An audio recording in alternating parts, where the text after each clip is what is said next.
Hello and welcome to another edition, actually, of the Talent Waste Show.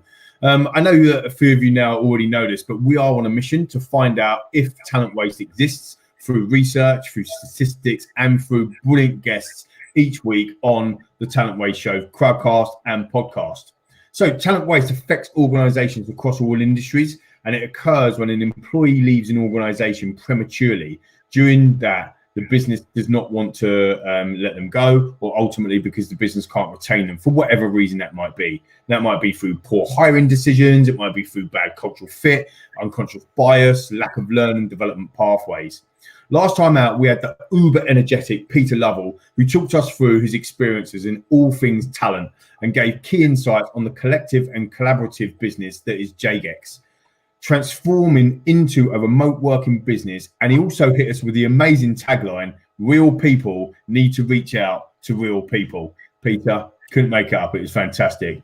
You can catch up on the show via Crowdcast, via Spotify, also via YouTube at Phoenix51. Check out my LinkedIn page. We are live now on my LinkedIn page and also the website phoenix51.io. Today, my guest is the brilliant Jon Hull. He's head of the resourcing delivery for Nationwide Building Society, and as a HR and talent management leader with over 20 years experience, with international experience with the likes of Sodexo, Carilion, and now, of course, Nationwide.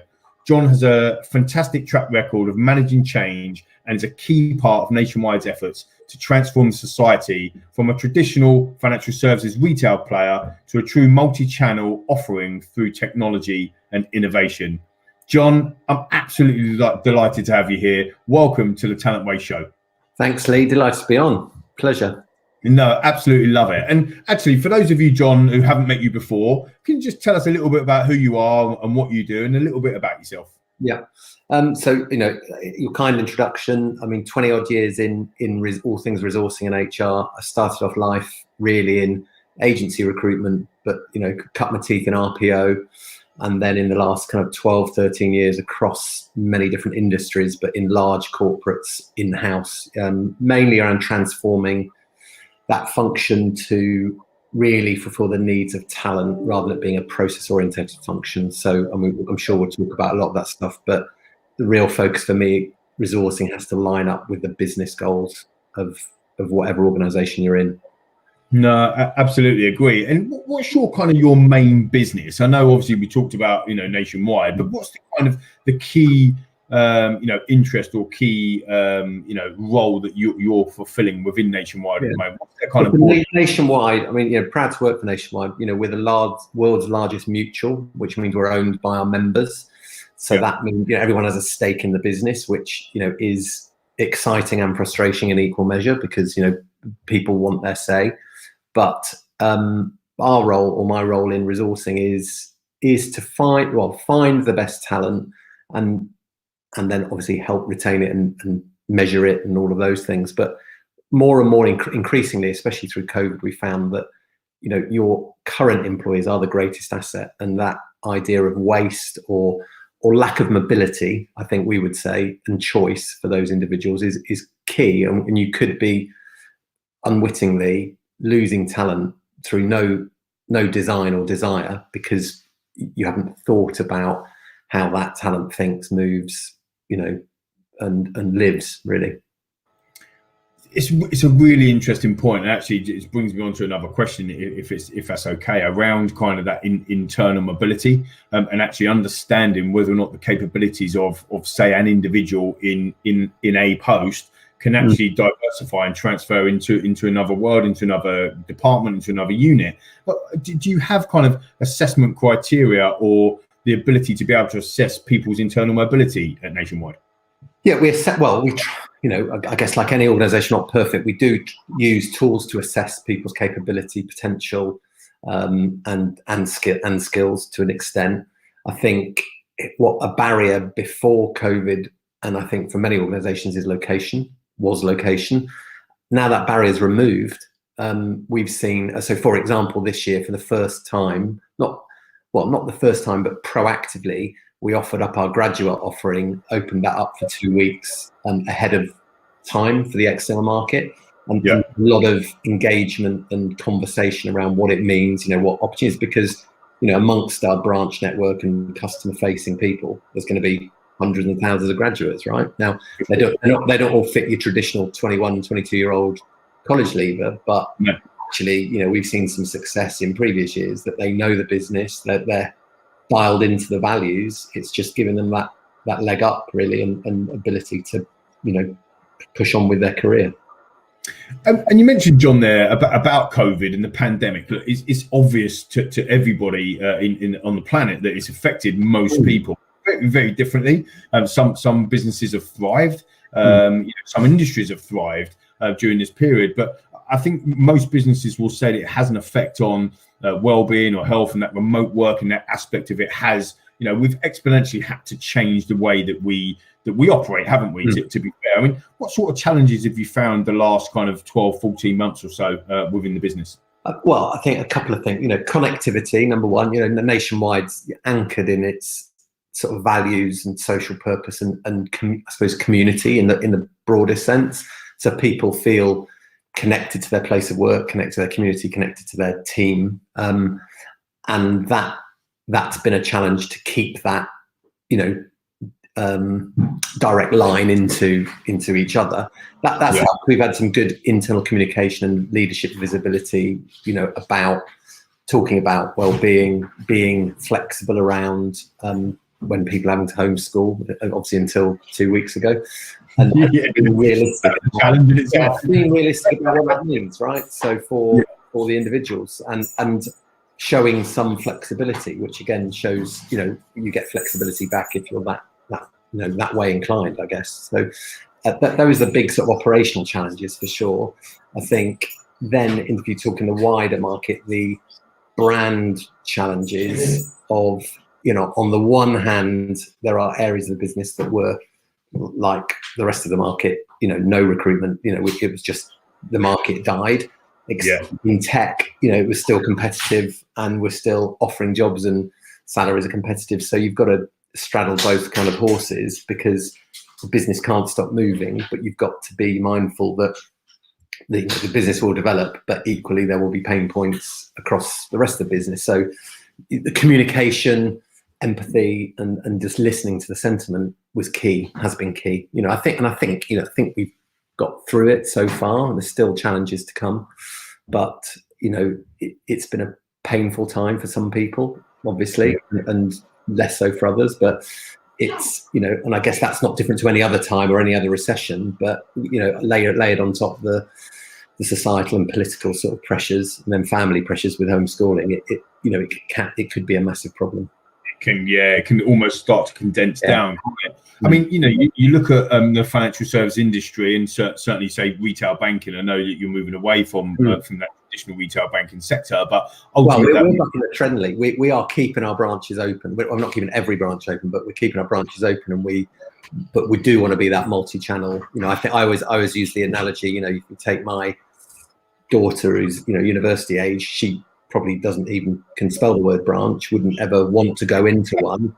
But my mum, who's 80, wants to go in a branch and talk to the staff, and arguably the 80-year-olds have got all the money tied up in property, right? So you don't want to throw out one customer base for the other, but for our word would be we've got to be sustainable for the next 150 years, right? Yeah, again, fascinating, because that was what I was going to ask you. That question is, what do you think the kind of split or the balance is between kind of opening branch or not, as the case may be? Well, we think that it's about rethinking what branches are for.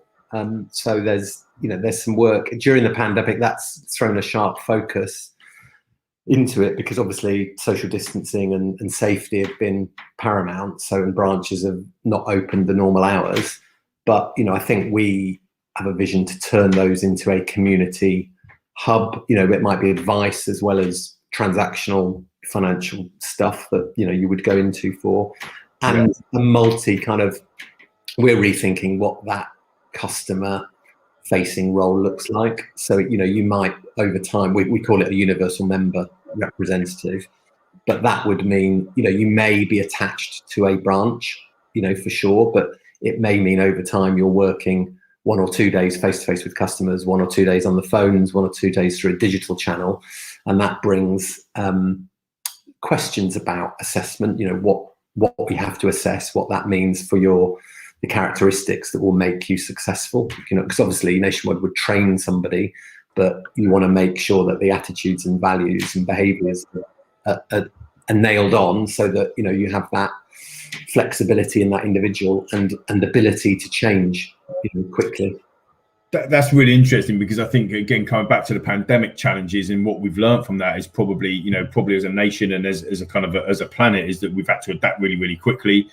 Using video content and using video interactive, that communication channels that you talked about, so important earlier, has had to change as well.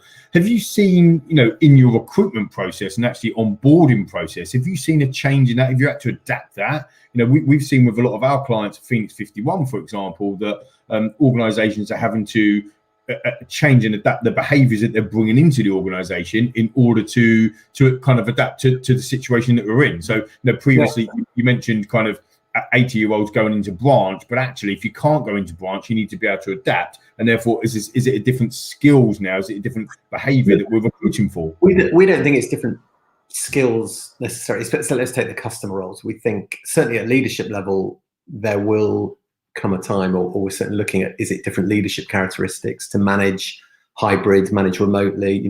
Nationwide used to be centered around 3 or 4 locations, and people traditionally sit in an office and all of that. So from a leadership level, there needs to be some more expansive thinking, potentially.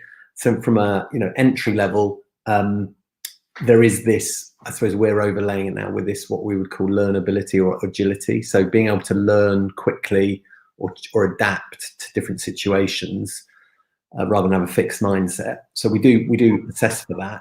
And then from a customer point of view, we went through a big transformation in our customer sort of facing roles over the last couple of years, which was about having deeper, better conversations with customers rather than a transactional conversation. And that, and we work collaboratively with the operation to say, well, if we're bringing people in, we need to layer that on, do they have the ability and the desire to do those things? So we've kind of layered that in before COVID. I think the big change for us was, when I joined the business three and a half years ago, contact centers were contact centers, right? You went there, 8 or 6, did your shift. Now, and it was never even considered that contact center staff could work from home. Within 10 weeks of Boris announcing the lockdown, we had 3/4 of our folk working from home, and that isn't incredible. That isn't going to change.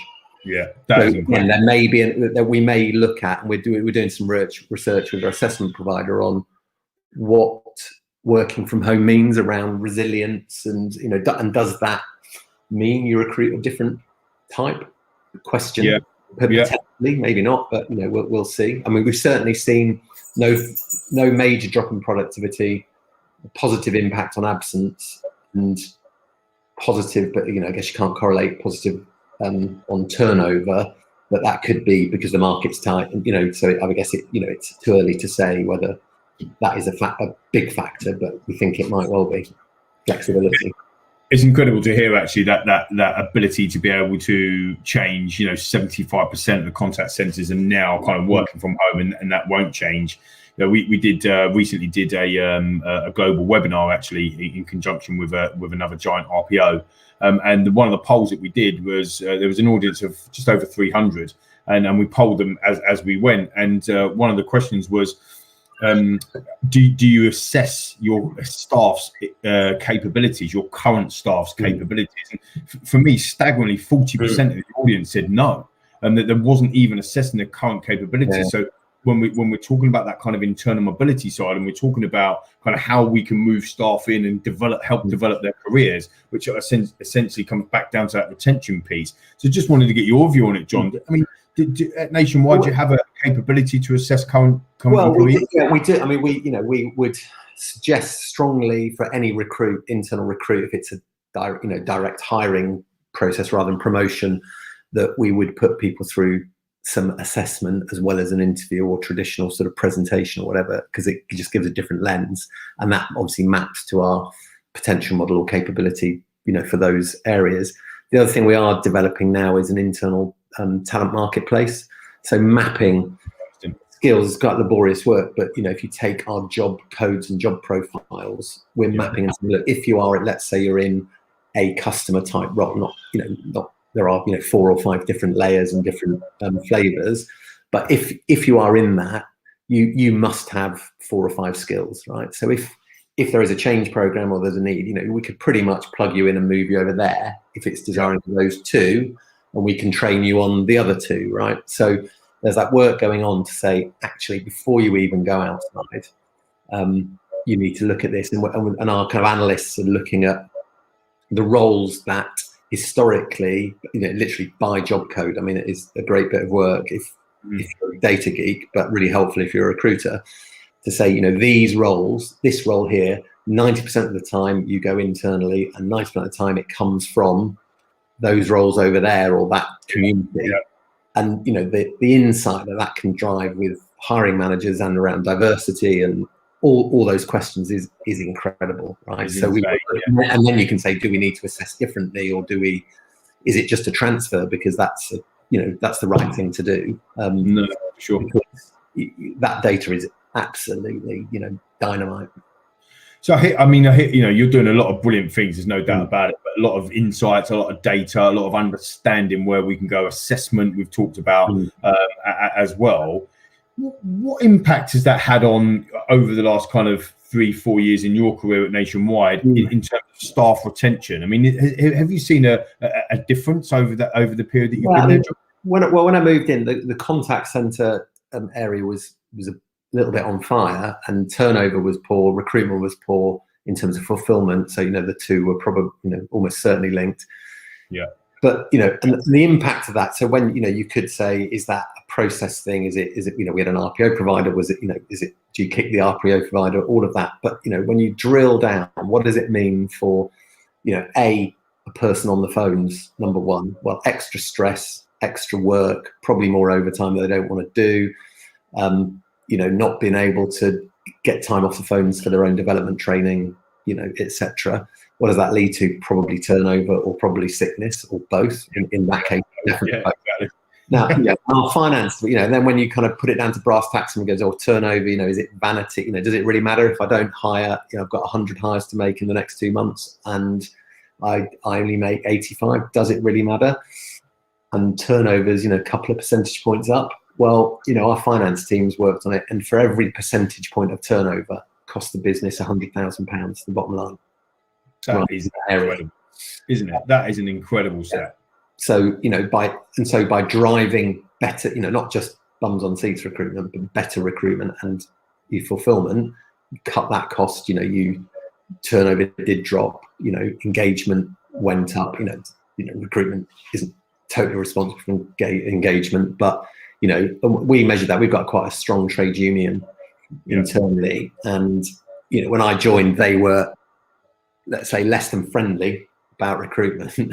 I went to several meetings, and then towards the middle of last year, when we'd sort of started, the improvement was there to see. They were like, we can't thank you, right? And for a trade union to say that, it's like, but it was like, we've seen the difference in the people you've brought in. They're the right types, and we did a lot of work engaging those team managers, and it wasn't recruitment. This wasn't made in recruitment. This is made in the business.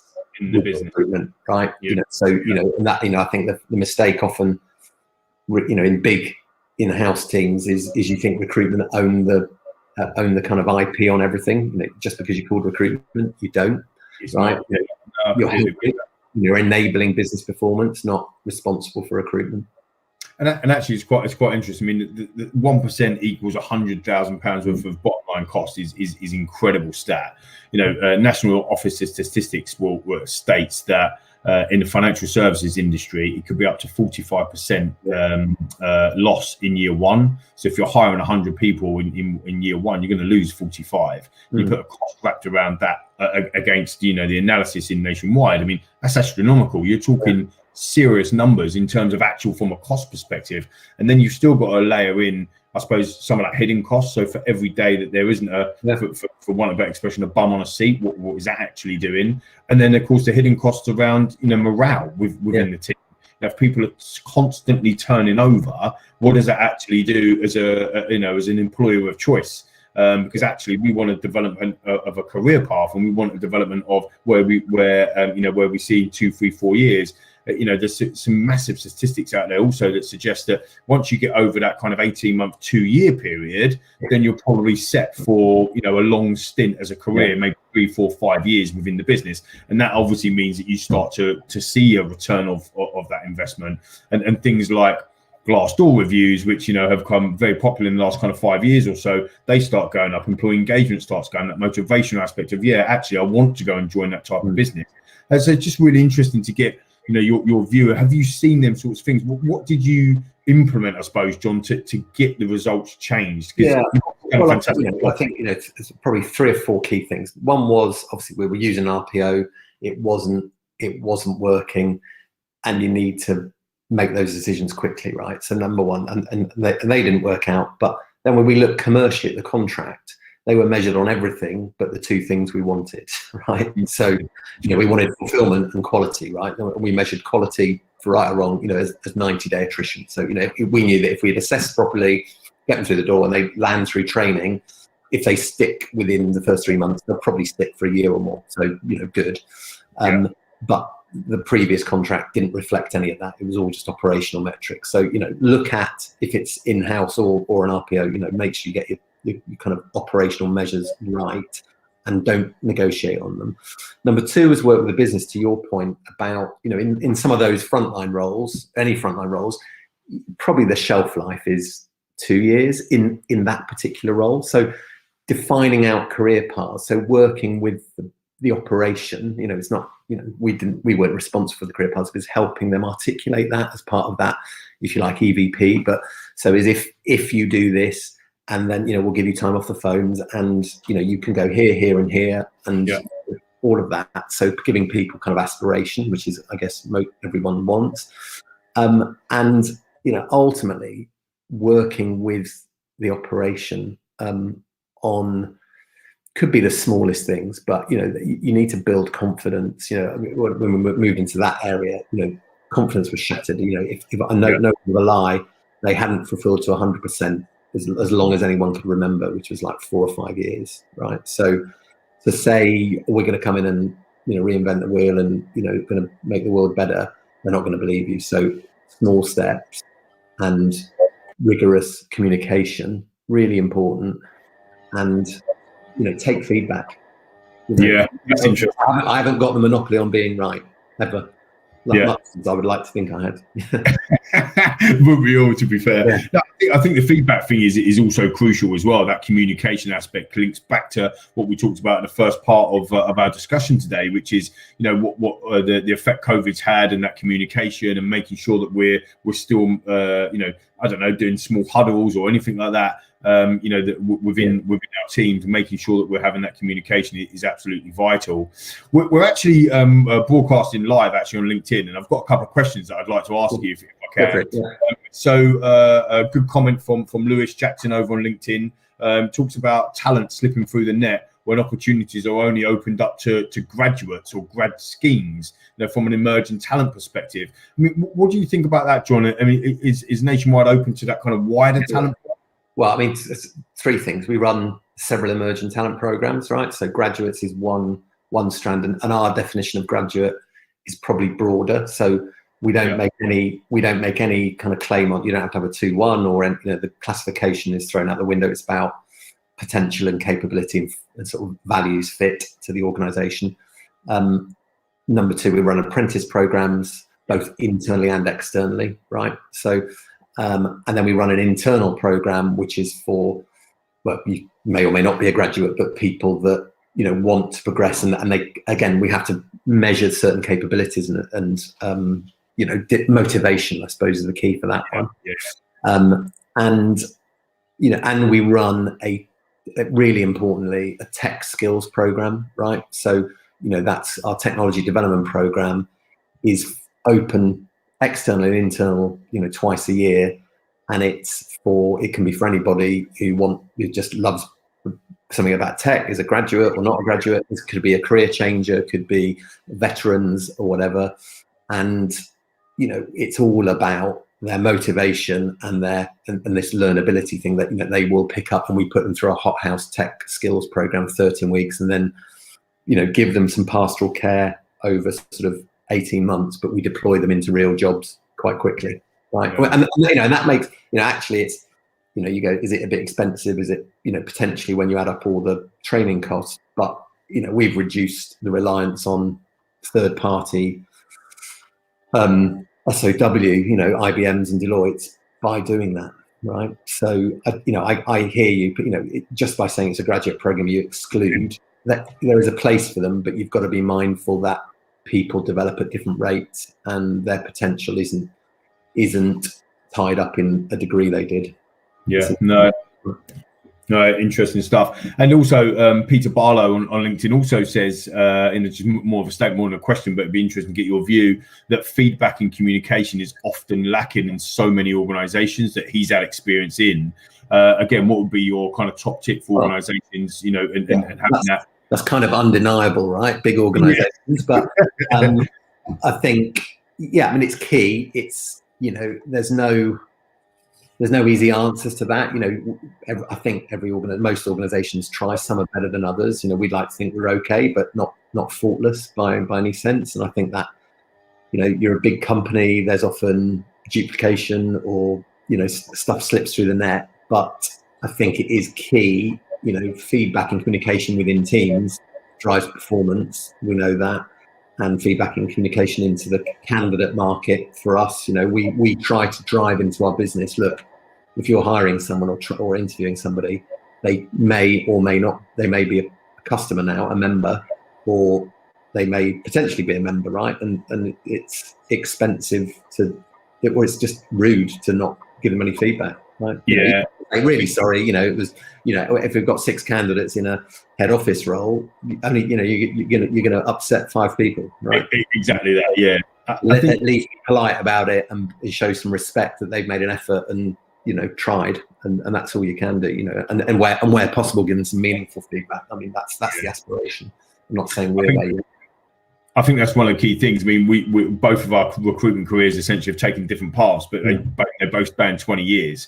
And actually, my experience in the recruitment industry as a whole, not obviously in financial services, but actually in the recruitment industry, is that we are very, very poor as a sector of giving feedback. Like generally, part of the benefit, if you like, of using technology or assessment processes, that actually we can start to automate feedback and give feedback around key behaviours and competencies, which is we're finding that a lot of the candidate journeys are kind of big tick, if you like, and to say, wow, I'm actually getting feedback as to where I am. But actually, if you think about your internal employees as well, if you're using it as a talent management platform to actually say, these are the key reasons why we haven't promoted you, or these are the key reasons why, unfortunately, you haven't got the role.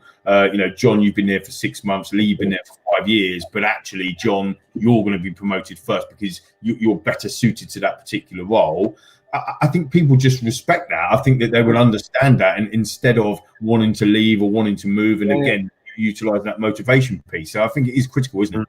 Oh, it absolutely is critical. I think, like you say, we use some of those automated technologies for the volume hiring, for graduate hiring. It's a bit trickier in the ones and twos, and that's about education and confidence. I don't think managers 99% of the time are, deliberately do it to sort of upset people, but they're scared of giving feedback. They think you're not allowed to, or it's going to be construed, they can take to a tribunal, which is, actually the reverse is true, right? That sure. You get, the more likely you'll end up in a tribunal, right? But yeah, exactly. That's an education piece and a conversation to enable that to happen, and not to be fearful, because like you say, people, you will be upset the first time you hear that feedback, but when you hear it, you can do something with it. You've got dignity of choice, whereas not knowing, it's like you'll make stuff up because there's a vacuum, right?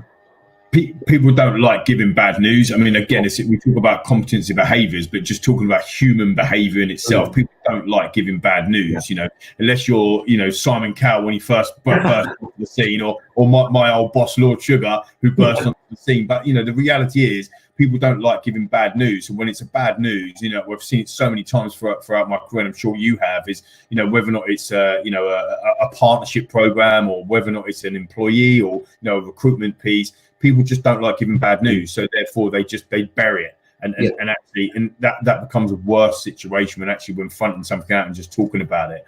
I just wanted to kind of ask you. I know I could talk to you all day, and we've run out of time. But actually, what has been the kind of the secret, if you like, for changing around that kind of retention process? What would your top tip be? We've got some fantastic people in the audience here that are running global businesses. What would your top tip be, Jon, to look at that retention piece? I think there's so many elements, right? And I think it does depend on the individual. So the reason I might stay in a company might be different to what you do, but I think you've got to give visibility. Number one, visibility. On a very basic level. If I want to be better utilised, or I just want to not necessarily get promoted in my career, but do different things in a T-shirt, if you like, is give visibility of the available opportunities, right, and be flexible. So on the one hand, advertise all your internal vacancies. It sounds daft, but put it somewhere where people can see it and they feel they've got skin in the game. It's not a closed door and closed process. I think number two is be articulate, and you need role models of people that have done it, and especially through the diversity lens. So we've invested a lot of time, and effort into sponsorship programs for BAME individuals, for women, because and again, women returning from maternity leave. It's in Carilion, we had a massive drop off of people, leaving afterwards because they just, I've got to work full time and I can't, which is just nuts, right? So make sure that the place is welcoming and flexible, because you will get the payback, right, without a doubt. My early careers team, it is all women and they all work part time, and they are fantastic, right? They've got school age kids or toddlers, and God, I wouldn't change it. Right, they're fantastic.